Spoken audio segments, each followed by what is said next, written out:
ले भाई जतिन का लॉक भी कर दिया हमने। ओके जी, लेकिन कल हम लोग जिस न्यूमेरिकल की ओर थे वो 2 थ्योरम बची थी और टॉपिक खत्म हुआ। अब हम चले जाएंगे इसमें सिमेट्री के 4 सवालों पे और ग्रुप खत्म। लिख लिया आप अपने सिमेट्री नोट्स में? सबने लिख लिया? भाई मैंने परम्यूटेशन भेजा नहीं है इसीलिए, क्योंकि मैं चाहता नहीं कि पूरा इकट्ठा होता है। आप पहले काम कर लो, फिर करो पीडीएफ ना इकट्ठा करो। सभी को कह रहा हूँ सर नोट्स को लिखें और नोटिस करें कि हमारे पास 2 थ्योरम थी सर, मैं दोनों को आमने सामने रख रहा हूँ और दोनों की चर्चा कर रहा हूँ। एक था सर कि जी है 0, 1, 2, 3 से लेकर m-1 where for all a comma b belong to G, then a plus mb is equal to कितना r, जहां पर r की वैल्यू m-1 के बीच है, where r is the least as a non negative reminder when a plus b divided by m। ये addition है, ठीक है। थ्योरम है जो कल हम लोगों ने क्वेश्चन किए थे लास्ट के पेज में, उनमें 5 सवाल हम कर चुके थे। उससे पहले 2 थ्योरम थी, उन पर हम बात कर रहे हैं। कल का वीडियो देखना जो लोग नहीं आए थे। और एक न्यूमेरिकल एक थ्योरम है सर ये कि 1, 2, 3 से लेकर p-1 है, जहां पर फॉर्मूला दिया है a b belong to G, then ये था। और गौर करिए इसमें 0 नहीं है, बहुत ध्यान रखिएगा, बिल्कुल जल्दबाजी में कोई काम ना करें। 1 से लेकर p-1 के बीच होगा, where r is a least, non negative की बजाय यहां लिखे पॉजिटिव, क्योंकि 0 तो होना ही नहीं है इसमें, है ना। तो क्या हमें पता है नॉन नेगेटिव का मतलब है 0 और पॉजिटिव। हमें तो 0 भी नहीं होना है इस r में, इन्हें तो 1 रहना है या 1 से अधिक रहना है। तो where r is a least positive integer और p-1 से कम है, एंड p इज अ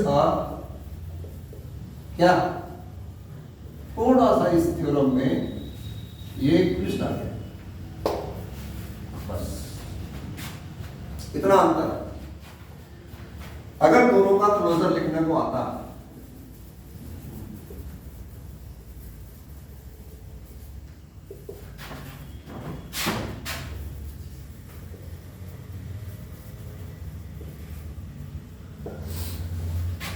तो हम लिखते sir, if for all a, b belong to G, then a plus mb is equal to r belong to G, क्योंकि r जो है वो 0 और m-1 के बराबर या बीच में है, और जो इनके बराबर या बीच में है और नॉन नेगेटिव रिमाइंडर है, जाहिर सी बात है लीस्ट नॉन नेगेटिव रिमाइंडर बार बार लिखने की जरूरत नहीं है।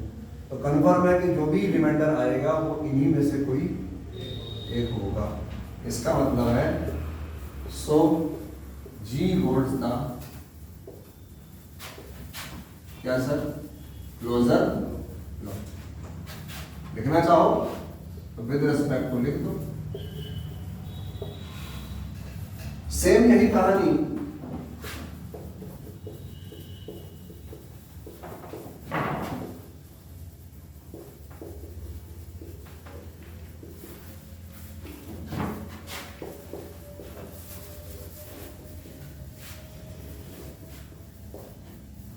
ये लिखा आपने, So G holds the closure law with respect to, ठीक है या नहीं?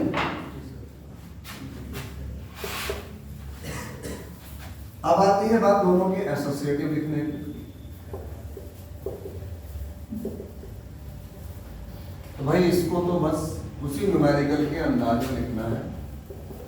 If for all a, b, c belong to G, then a plus b plus लिखना भाई a least non negative remainder when a plus b plus c, बड़े bracket में लिख लेना इसको, डिवाइडेड बाय किससे? m से। Same to same a least non negative reminder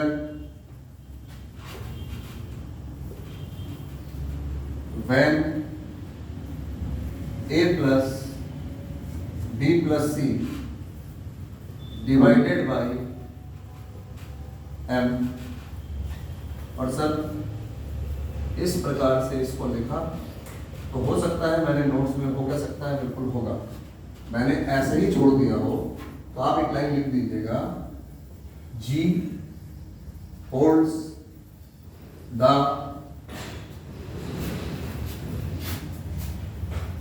associative law with respect to किसके? ठीक है ना? यही बात अगर मुझे इसमें लिखनी होती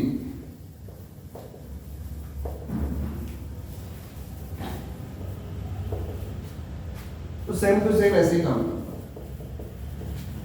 if for all a, b, c belong to G, then yes is equal to क्या लिखते हैं sir? a least non negative remainder when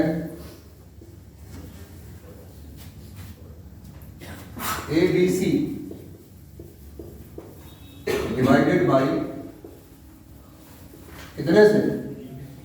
P से। और इसी बात को कंटिन्यू करो, a least non negative remainder when ABC divided by, और फाइनली आप इस तरह से इसको लिखते और आप कहते सो, चाहो तो ऐसा भी लिख सकते हो, अलजेब्रिक स्ट्रक्चर लगता है अंग्रेजी बहुत लिखनी पड़ रही मुझे, तो सेट विद ऑपरेशन एक साथ लिख दो, G into P hold the associative law। क्या है सर? लिखो G hold the associative law with respect to into P, that's all। Confirm है? तो इजी है, फोटो खींच लो, मैं मिटाऊं इसको।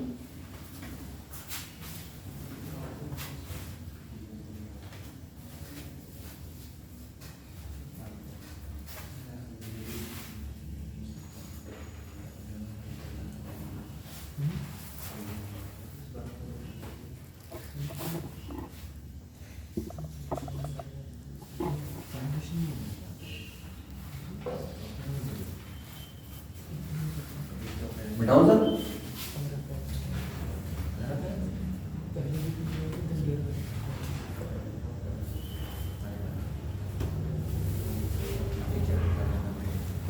देखो अब आते हैं सर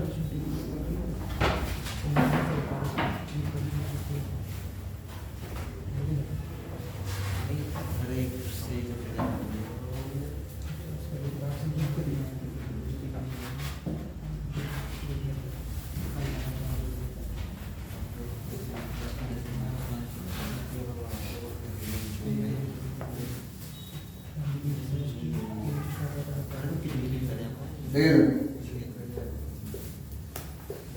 एग्जिस्टेंस ऑफ क्या सर आइडेंटिटी दोनों की हमें पता है यहाँ जीरो वहां पर है। अब ऐसे लिखेंगे if for all A belong to G then there exists an element 0 belong to G such that A plus 0 या 0 plus A is equal to A. So 0 is the identity element in G with respect to plus, ठीक है, और इसमें लिखना होगा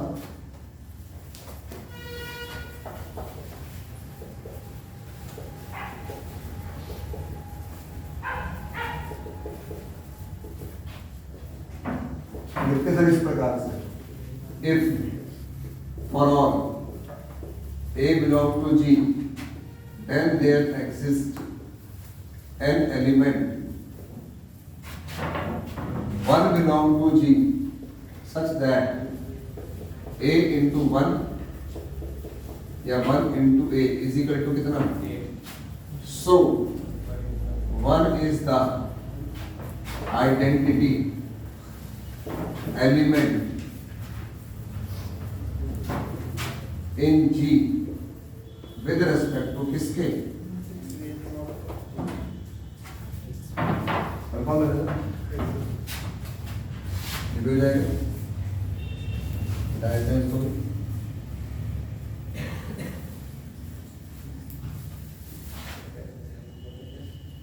ठीक है।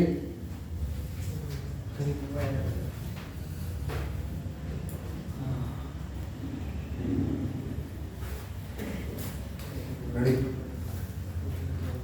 अब आते हैं सर एग्जिस्टेंस ऑफ इनवर्स पे। कॉम्यूटेटिव दोनों का आप अगर कहेगा तो लिख दीजिएगा, कोई दिक्कत नहीं, लेकिन बस इस टॉपिक को मैं इतना समझा इसलिए रहा हूं अगर आ गया तो पेपर में बहुत टाइम हो गया नहीं आया, जाहिर सी बात है अनइम्पोर्टेंट है। मैंने उस दिन फोटो खींच के आपको भेज दी थी कि जो हमारे इंपोर्टेंट सवाल है ग्रुप के अंदर आपके बैच में लिखा था, आप लोगों को भी दिया था हमने ग्रुप में। हाँ आपके ग्रुप में है पढ़ा। अरे देखा मैं तो पानी पीता हूँ उसके अलावा पी नहीं रहा हूँ भाई। और उम्र के हिसाब से भी मेरी उम्र तुमसे आ जवान। आप इस ग्रुप को खोला करो उसे। चल खोल मेरे सामने। बड़ा है बंदा भी, तुम दोनों वही पढ़े मिलोगे नहीं। बोल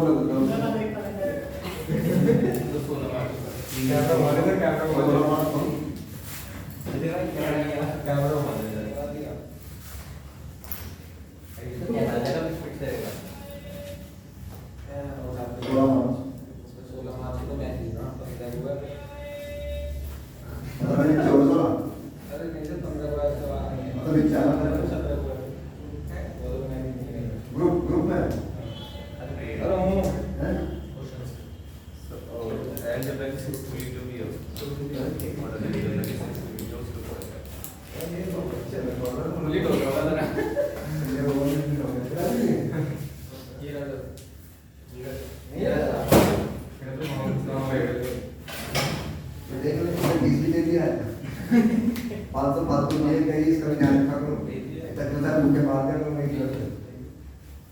चलेगा। मुझे पता है आप लोग कितने काबिल हैं, क्योंकि हम हर दिन के काम को इसीलिए अपडेट रखते हैं हम कहीं पर भी, ताकि आप डेली बाय डेली करो। आप लोग इकट्ठा कर रहे हो कूड़े की तरह।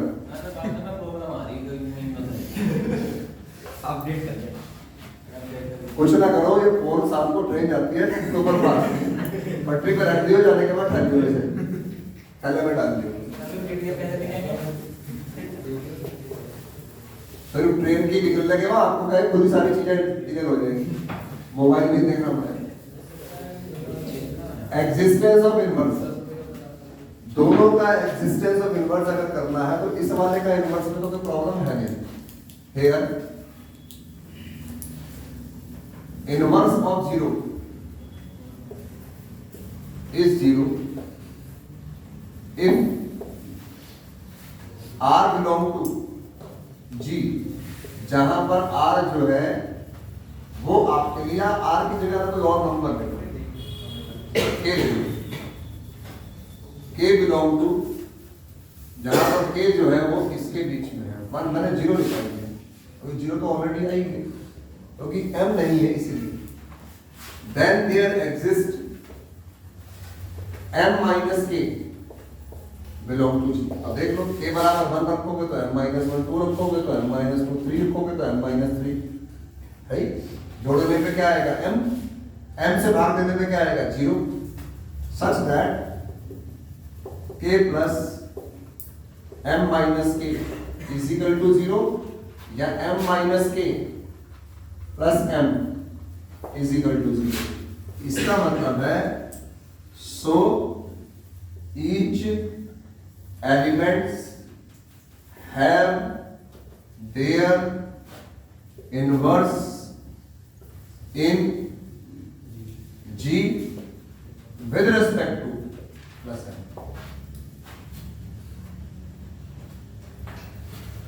जब हम पहले ऑफलाइन पढ़ते थे तो मैं आपको समस्या बताऊं बच्चों को क्या आती थी, हमें उस टाइम महसूस नहीं होता था।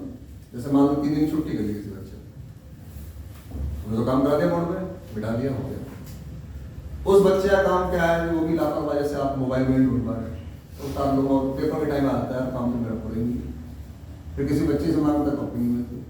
तो ट्यूशन में कई बार ऐसा होता था कि हम काम कर चुके, बता चुके, पढ़ चुके, लेकिन बच्चे का जवाब ये था कि मेरा तो छूट गया, मेरा है नहीं। तो आज की डेट में पीडीएफ लिखने का तो वाकई, वरना बोर्ड में मैं लिख सकता हूँ, मुझे क्यों पागल कुत्ते ने घर बैठ कर पीडीएफ बनाता, मतलब लिखूँ पहले पीडीएफ सेव होगी मेरी जन्म कुंडली, वहाँ पर मॉडिफाई कर सकता हूँ उसे जब चाहूँ।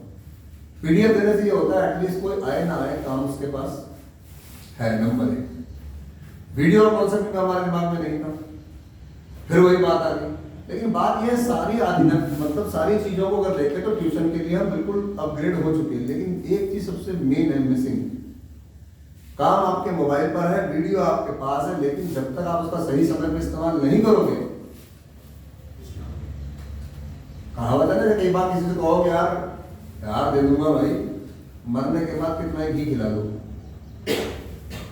जिंदा रहते खिला दो तो ठीक है, तो काम रहते काम पर सबका काम करना होगा तो ठीक है, बाद में तो आप कोई मेरे पास ये भी था, मेरे पास वो भी था, मैं ये भी था, वो भी कुछ नहीं काम आने। इसीलिए अपने को अपडेट रखें।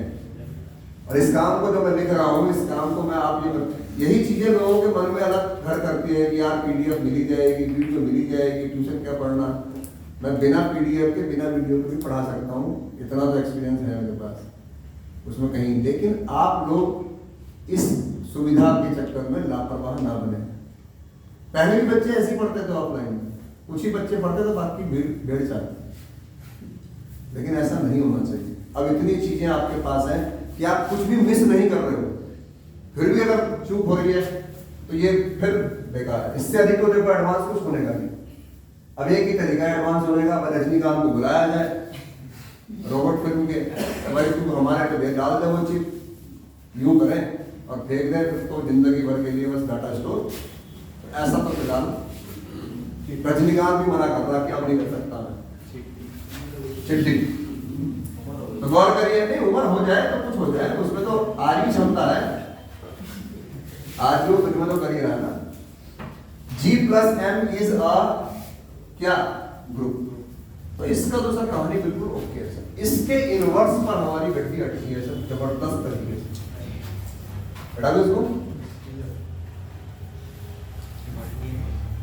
अब गौर करिए सर, ये तो हो गया सीन से आउट। कोई कहे सर जी इसके इनवर्स में ऐसी क्या दिक्कत आ गई कि आपने इतनी भूमिका बांध दी। मैं इसके इनवर्स के लिए देखो, अब रटने वाले का मैं हूं बिल्कुल रटने वाला आदमी, मैंने कहा गुरु एक्सिस्टेंस ऑफ इनवर्स ऐसे लिखूंगा, if S belong to G, then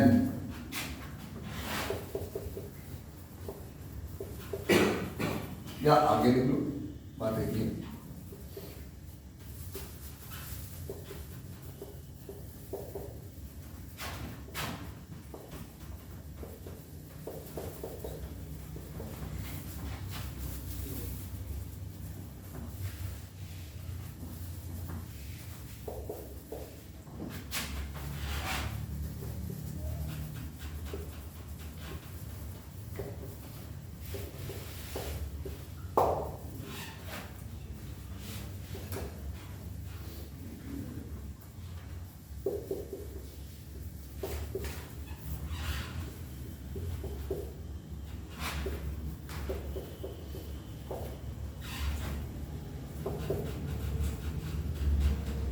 ये आपके नोट्स में भी गया है वाला हिस्सा, इसके बाद यहाँ से आपके नोट्स में गया,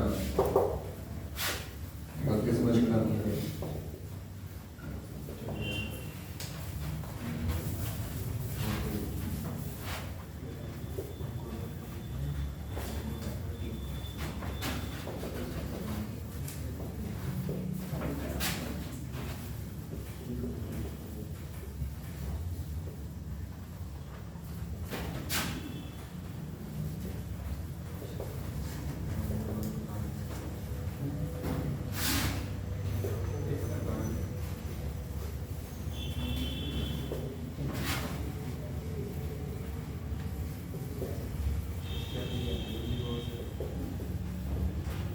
हो गया तब, हाँ भाई गुरुजी ने इम्पोर्टेंट रिजल्ट हमारा छापना, इसमें दिक्कत क्या है? ये सब का मतलब क्या है? ऑल आर डिस्टिंक्ट मल्टीप्लाई, हम एस को इधर भी कर सकते हैं, उधर भी कुछ भी कर सकते हैं। एस क्या है पता नहीं, पहले वाले में तो हमने बड़े आराम से कहा कि आर होगा तो एम माइनस आर, 1 का इनवर्स एम माइनस 1 है, 2 का इनवर्स। अब मैं आपसे पूछूं, बताओ 2 को किससे मल्टीप्लाई करें कि 1 आ जाएगा? आपको पता ही नहीं, आप सोच नहीं पा रहे ना सर। हर आदमी कहता है ये अजीब सा हो रहा, अजीब सा इसलिए हो रहा, आप तो मैं खुला चैलेंज कर रहे हैं। पहले वाले क्वेश्चन में 2 का हमें इनवर्स था m माइनस 2 को m माइनस 2 से जोड़ेंगे तो m आएगा और m से भाग देंगे तो 0 आएगा। हम कह रहे हैं 2 को किससे मल्टीप्लाई करें कि भाग देने पर p से भाग देने पर 1 आ जाए? आप सोच ही नहीं सकते। ऐसी जगहों पर काम होता है समझदारी का, लेकिन हम लोग उस पर लेवल लगाए थे रखने का। तो हमने क्या किया, वो 2 2 छोड़ दिया, हमने एक एलिमेंट ले लिया s। कोई कहे कि s क्या है? कुछ भी हो सकता है। जी में जितने बंदे हैं उनमें से कोई भी एक, जैसे एक क्वेश्चन किया था, इस क्वेश्चन के जरिए बात समझिए। 1 2 3 4 5 6 और इनटू क्या था सर? 7। बताओ किसको ले s? भाई ये क्वेश्चन है, 6 एलिमेंट, 7 प्राइम नंबर है, p हो गया। अब हमें s देना है, आप बताओ क्या ले s? कोई भी एक चुनो, कोई भी दिलो मर्जी, बताओ। 3 s बराबर 3 ले लिया, ध्यान देना सर। 3 इंटू 1 किया, मैंने कहा ना s इंटू 1 करो या 1। 7 से करने पर कितना आएगा सर? 3 आएगा। 3 इंटू 2 किया, 7 से करने पर कितना आएगा? 6 आएगा। 3 इंटू 3 किया, 7 से करने पर कितना आएगा? 2 आएगा। 3 इंटू 4 किया, कितना आएगा? 5 आएगा। 3 इंटू 5 किया और 6 इंटू 3 इंटू 6 किया, कितना आएगा? तो न्यूमेरिकल में कहने की जरूरत नहीं पड़ती। और अभी ऑल आर डिस्टिंक्ट, सर सारी मल्टीप्लाई करी आपने, कोई किसी के बराबर तो नहीं आया? आया क्या? 3 आया, 6 आया, 2 आया, 5 आया, 1 आया, 4 आया, ये तो आया निकल के। सारे किसमें लाई कर रहे हैं? न्यूमेरिकल में नहीं बोलता आदमी, जो कह रहा है मुझे समझ आता है, सब उसे कुछ समझ ही नहीं आता, क्योंकि वो हवा में काम करता है। समझ तो यहाँ है, इसे आप रखना कह रहे हैं। हमने लिखा यहाँ दावा ठोक के मल्टीप्लाई करेंगे तो जी बताएगा, वो क्यों करेगा? नहीं, उसे एग्जाम्पल देता हूँ। देख, हमने 3 से मल्टीप्लाई किया, जो भी आया वो किसमें लाई करना? जी में। नंबर दूसरी बात, उसे कहो बेटा ऑल आर डिस्टिंक्ट, वो कहेगा इतने अंग्रेजी क्यों लिख रहा? नहीं लिखेगा तो क्या हो जाएगा? भाई साहब क्वेश्चन खड़ा कर देगा कि क्या पता इनमें से कोई दो मल्टीप्लाई इक्वल हो। याद रखना कोई मल्टीप्लाई इक्वल है, लेकिन थ्योरी में इस बात को साबित करना पड़ेगा कि कोई भी मल्टीप्लाई इक्वल नहीं है। जो कैसे साबित किया गया, अगर आप नोट्स में जाओगे तो यहाँ नीचे एक ब्रैकेट बना है बहुत बड़ा सा। नोट्स में जाओगे तो ऑल आर डिस्टिंक्ट के नीचे एक ब्रैकेट बना हुआ है बड़ा सा। हमने मान लिया उल्टा, हमने कहा ये दो मल्टीप्लाई इक्वल है, तो हमें साबित क्या करना है कि कोई भी इक्वल। देखो हमने मान लिया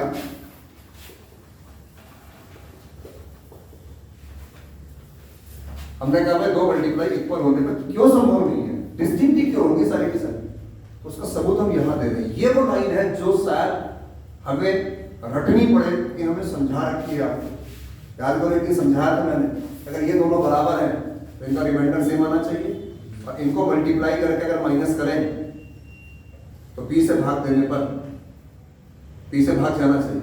याद है मैंने एक जगह लिखा था, अगर आपको याद हो, a cross c b cross c, याद करो हमने लिखा था ac minus bc divisible by, बहुत दिनों पहले समझाई थी उस दिन एग्जाम्पल पूछा था हमने।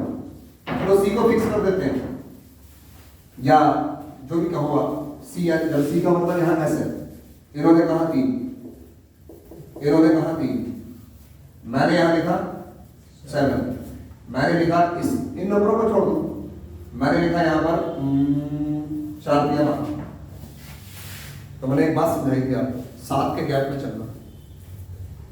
मैंने कहा था इसके गैप में अगर आगे बढ़ोगे यहाँ क्या आएगा, हमने दिमाग लगाना शुरू कर दिया था भयंकर वाला, क्या आएगा क्या आएगा, किससे मल्टीप्लाई करें, सोचने की जरूरत नहीं है सर। 7 रख दो यहाँ पर, सॉरी 7 कह रहा हूँ, 4 और 7 11 रख दो यहाँ पर, 11 से 18 रख दो यहाँ पर, और कुछ भी रख दो, 18 रख दो। 18 के कितना होते हैं 54 होते हैं। 7 से कितने होते हैं 49। रिमाइंडर कितना बचा 4 दिया कितने होते हैं 7 से भाग देना कितना बचा, दोनों बराबर है। और विशेषता देखो 4 दिया 12, 18 दिया 54, अगर आप ध्यान से देखोगे 7 से भाग जाएगा, बैलेंस आएगा, 7 से भाग जा रहा है ना। न्यूमेरिकल में जो लिखी है सर, थ्योरी में कैसे लिखता है, जब थ्योरी में ये लाइन लिखते हैं ना कि as minus bs divisible by p, तो उल्टे हो जाते हैं रखने वाले, वो तो बेइज्जती सी करता है क्योंकि वो पढ़ता ही कभी जब दुनिया निकल जाती है। इस लाइन के बाद ये लाइन कैसे आई, वो रहा सबूत आपके पास, कंफर्म होगी, रट नहीं रहे, कंफर्म होगी, वो समझना है वो अलग बात है। फिर ध्यान रखिए, मैंने एक बात और कही थी कभी भी आपको, अगर आप ध्यान देंगे तो मैंने एक बात कही थी कि कभी भी कोई नंबर किसी को काटता नहीं है, अपने आप को काटता है।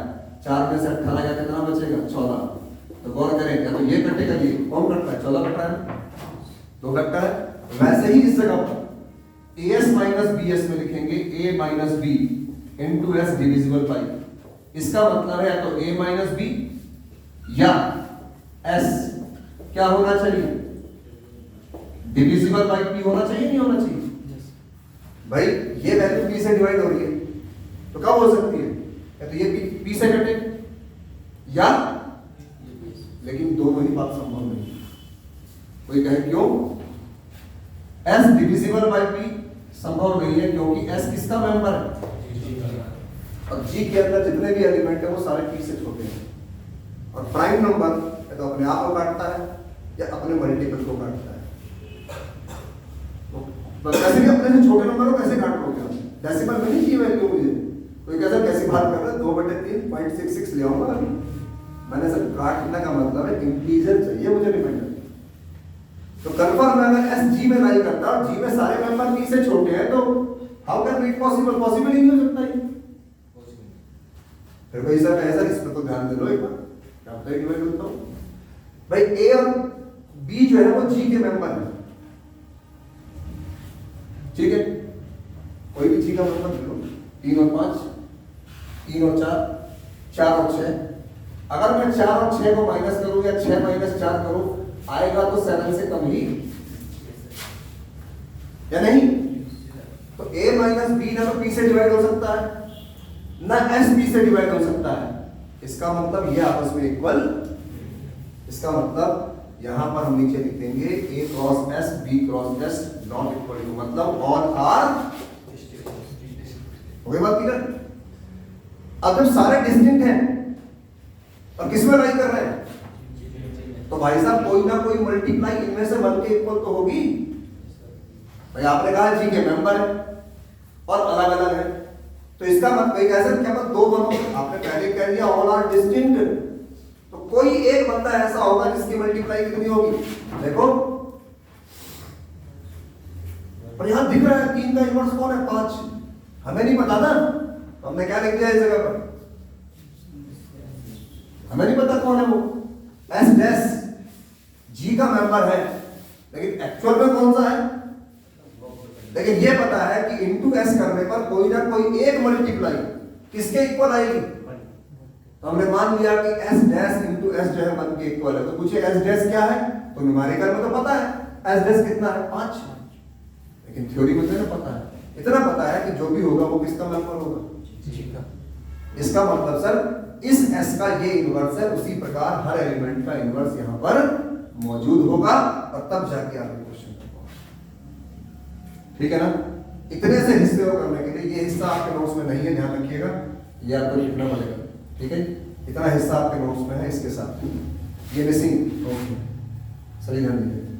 तो मैं उम्मीद करता हूं कि अगर ये इनवर्स भगवान ना करे पेपर में आ गया, तो सिर्फ समझा हुआ आदमी ही अपने रटे हुए को लिख पाएगा, वरना क्यों लिखा जा रहा है, क्या लिखा जा रहा है, किसी को मालूम नहीं पड़ेगा, या फिर आगे से रटरों के बाद लिखा।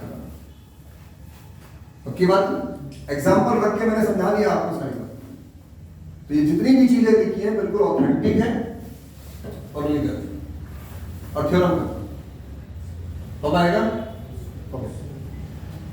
अब सिर्फ ग्रुप तो खत्म हो गया, अब आ गए हम ग्रुप के अंतिम पड़ाव पर, जो शायद आपके बीएससी फर्स्ट सेम के सिलेबस में लिखा हुआ नहीं है, ठीक है, सेकंड सेम के सिलेबस में लिखा हुआ नहीं है ग्रुप ऑफ सिमेट्री, लेकिन ग्रुप लिखा हुआ है।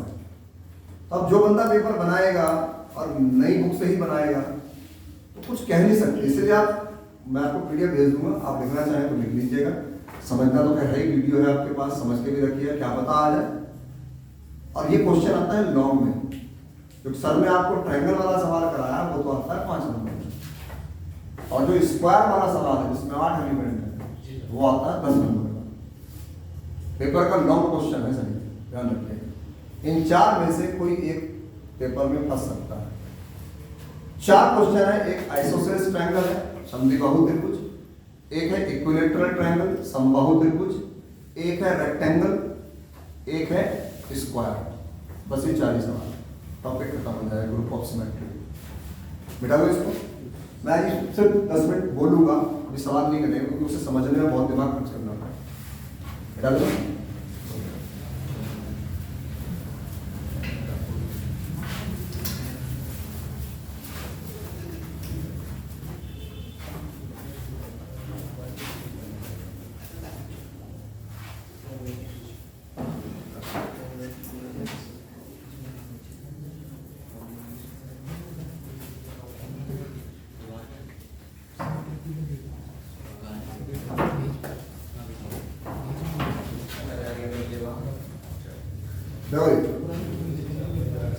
हमारे लिए और आपके लिए 4 न्यूमेरिकल का जो एक सेट आया है, हेडिंग चल रही है सर ग्रुप ऑफ सिमेट्री, जिसमें 4 सवाल है सर। आइसोसेल्स ट्रायंगल, दूसरा सवाल है सर इक्विलैटरल ट्रायंगल, तीसरा सवाल है सर रेक्टेंगल, और चौथा सवाल है सर स्क्वायर। तो हमारे यहाँ जो प्रथा है वो यही है कि रट मारो, हम तो खुद ही कहते हैं बार बार रटो सर रटो, जरूर। इसमें 2 एलिमेंट आएंगे, इसमें 6 एलिमेंट आएंगे, इसमें 4 एलिमेंट आएंगे, इसमें 8 आएंगे। ठीक। तो जी कंपोजिशन टेबल 8 एलिमेंटों की बनेगी, कितना बड़ा समय लगेगा, मल्टीप्लाई। और भाई साहब इसमें तो आप तुक्के से सोचो, 8 में कितनी होती है 64, 11 साफ कर दो, कितनी बची 55, फिर 11 साफ कर दो, नहीं 5 और 5 10 साफ कर दो, कितनी बची 44, 44 मल्टीप्लाई करनी है साहब, डायरेक्ट लिख सकते हैं आप, 44 तो करनी ही करनी है। तो टीचर यही तो मैजिक है टीचर का, बोर्ड में सवाल देखता है, टेबल टेपता है, समझाता है, क्या गुरु कुछ भी नहीं, गुरुजी ने क्यों समझा दिया। अगर गुरुजी से पूछो सही कि भाई ये मल्टीप्लाई हमें जब करनी है तो टेबल का फर्रा ले जाना है या लिख के दोगे बोर्ड पे आप, ये कोई नहीं पूछता ना, कोई सोचता है। तो बाद में कहते हैं कि वो गुरुजी टेप, अरे गुरुजी तो ठीक टेप रहे, उनको तो काम ही है भाई, तो क्यों करेंगे फोन, ये काम तो आपका है, वो एक मल्टीप्लाई सिखा देंगे कि बेटे देखो मैंने भी सिखा रखा लास्ट वाले में। लेकिन आप सोचिए अगर भगवान ना करे पेपर में आ गया तो सर जी मल्टीप्लाई तो आपको करनी ही पड़ेगी, और भरोसा उसी आदमी को होगा भाई, ट्राई तो वही करेगा जिसे आता होगा, मरता क्या ना करता कर लेगा। लेकिन कोई कहे जी मैं डूब रहा था लेकिन अचानक से मैं तैरने लग गया, मुझे तैरना आता ही नहीं। भाई साहब आप कितने बड़े भी मुसीबत में हो, अगर आपको तैरना नहीं आता थोड़ी देर बाद आपने डूबना तय है। कोई कहे कमाल हो गया, मैं बहुत गहरा पानी था और बीचों बीच में डूब रहा था और अचानक से मैंने हाथ ऐसे ऐसे करे और माता रानी की कृपा में पैसा पा होता है, माता रानी की कृपा से तो आ भी सकते हो। लेकिन अगर आप सोचो कि आपने अचानक तैरना सीख लिया, फिर वो तो बहुत कुछ देखा आपने, गोली ऐसे चलती है, गोली वैसे चलती है, यूं करके कभी चला के देखो, जब कंधे ना हो जाए हाथ में फायर यहाँ कर रहा हो लगा वहां मार के, तो चीज हाँ पीछे भी हो सकता है ना। तो हम लोग इस बात को समझें कि हमें पहले टॉपिक को फलीभूत करना है। अब सबसे पहली बात है सिमेट्री क्या बता है। सिमेट्री का मतलब होता है सम्मित। सम्मित का मतलब होता है कुछ भी परिवर्तन करने पर उसके आकार में परिवर्तन ना है। आपने मुझे ऐसे खड़ा कर रखा, आप सबका मन करा कि वो फीस तो ले ली, मैं काम नहीं करा, आपने मुझे उल्टा लटका दिया, ठीक, आपने मुझे उल्टा लटका दिया तो मेरी हाइट मेरी विड्थ में कोई परिवर्तन नहीं आया, ठीक है ना। आप पहुंच इस बार ऐसा घुमाएंगे सिंबल को, फिर ऐसा घुमाएंगे, फिर ऐसा घुमाएंगे, और जैसे भी घुमाओगे जो मेरा आकार है उसमें कोई परिवर्तन नहीं हो रहा। मैं इसका एग्जांपल देता हूँ परिवर्तन का। आइसोसेलेस ट्रायंगल है जिसे हिंदी में हम कहते हैं समद्विबाहु त्रिभुज। तो अब समद्विबाहु त्रिभुज में से दो भुजाएं बराबर होती हैं और एक भुजा अलग होती है। ये इसके पॉइंट है ए बी सी, और पता है इसमें दो ही एलिमेंट हैं, रो जीरो और सिग्मा ए। कभी अगर मैंने कहा ना मैं तो रटने वाला आदमी, मैं तो रट लूंगा, मुझे पता दो एलिमेंट है रो जीरो और सिग्मा ए। सिग्मा ए क्या है पता नहीं, रो जीरो क्या है पता नहीं, टेबल बनाओ क्वेश्चन। रो जीरो का मतलब है सर उसमें कोई परिवर्तन नहीं है, जैसा था वैसा ही ले लिया इसे हम, और ये भी तो एक फिगर होगा। अब इसे सोचिए, अगर मैं इसको आयुष भाई ए को यहां ले आऊं, बी को यहां ले आऊं, सी को यहां ले आऊं, तो हम लोग इतने दयालु किस्म के लोग हैं कि हमारी निगाह में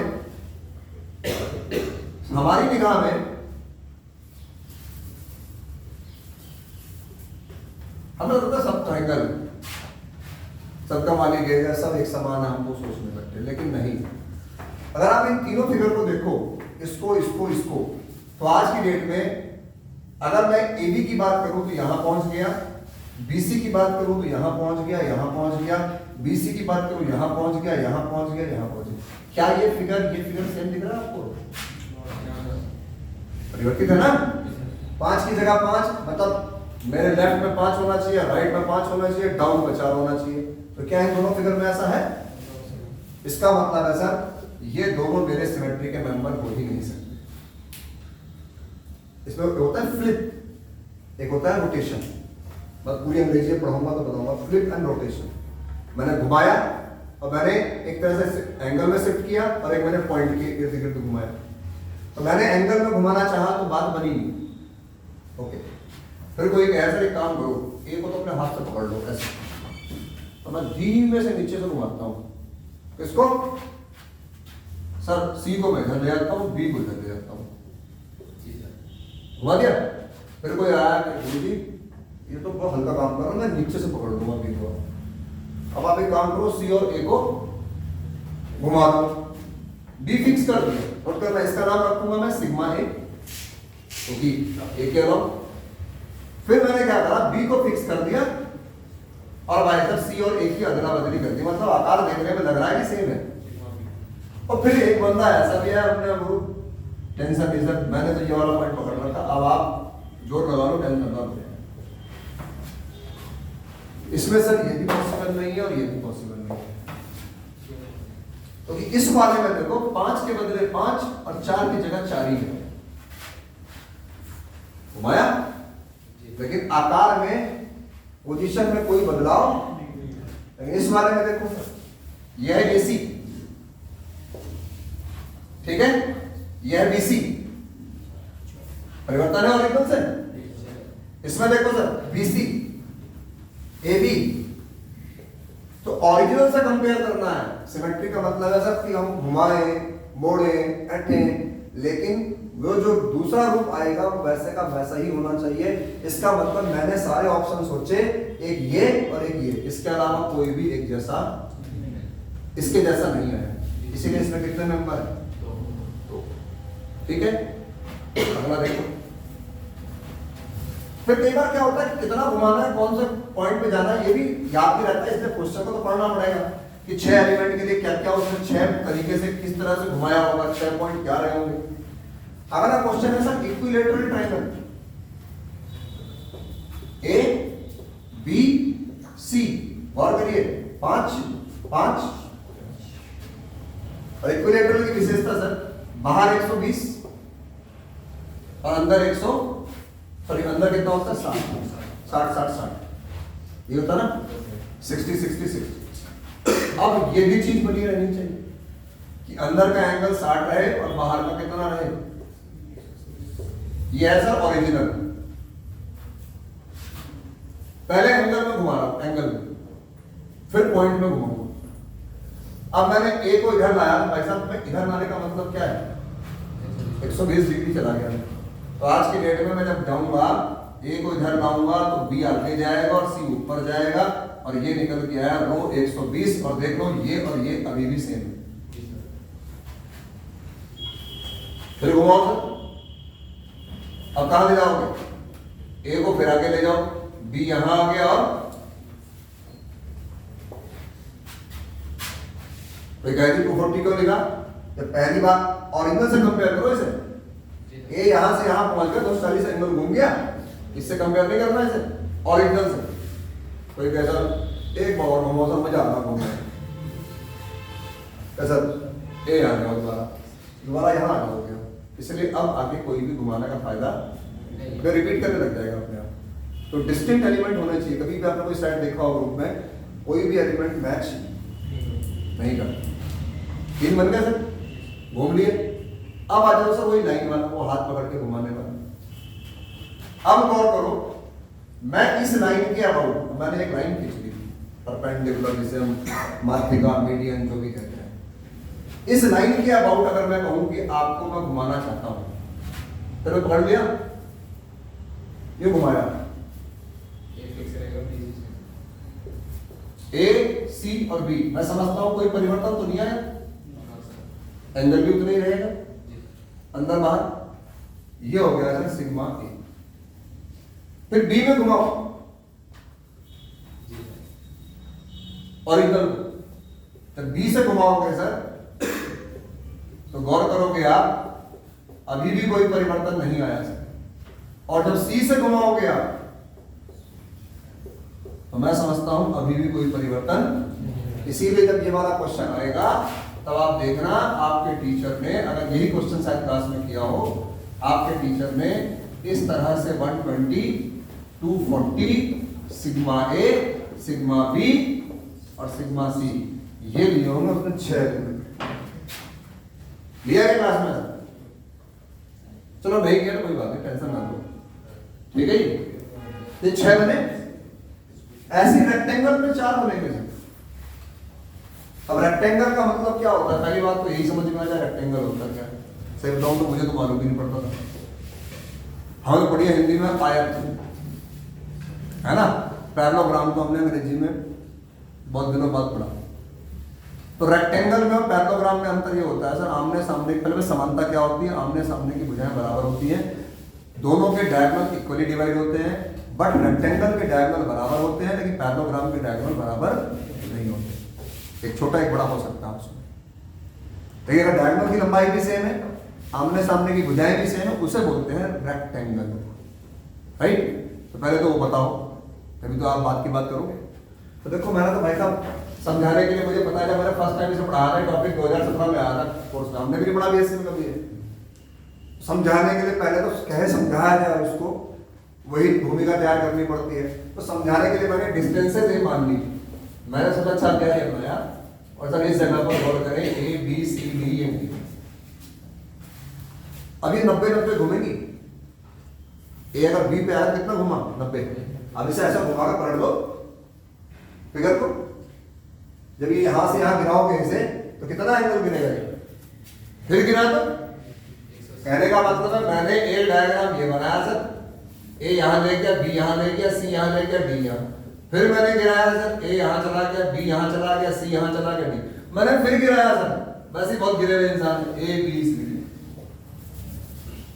4 बार गिरा दिया, 90 90 90 90 का, ठीक है जी। आप गौर करें सर, 90 180 270, तो बच्चा कहे कि बहुत गिरे बहुत गिरा, कोई फायदा नहीं गिरा के, अब मैं वही पहुंच जाऊंगा। लेकिन मेरे आकार में परिवर्तन तो नहीं आ गया कहीं। तो गौर करो, जब मैंने गिराया तो 5 यहां आपके लिए ए बी, सॉरी 4 यहां पहुंच गया, 5 यहां पहुंच गया। तो सर ये डायग्राम तो मेरा ओरिजिनल से मैच नहीं कर रहा, सिमेट्रिक है। इस वाले में मैं खुश हो गया सर, गुरुजी ये मैच कर गया, और फिर ये वाला फिर फेल हो गया। तो सर जी आपके जी में फिलहाल रो 0 और कौन मिले, अब पॉइंट से नहीं घुमाना क्योंकि अब ट्रायंगल नहीं है, अब वर्टिकल, हॉरिजॉन्टल और डायगोनल। जब ऐसा चौकोर फिगर होगा तो हॉरिजॉन्टल घुमाना है, ऐसे घुमाना है।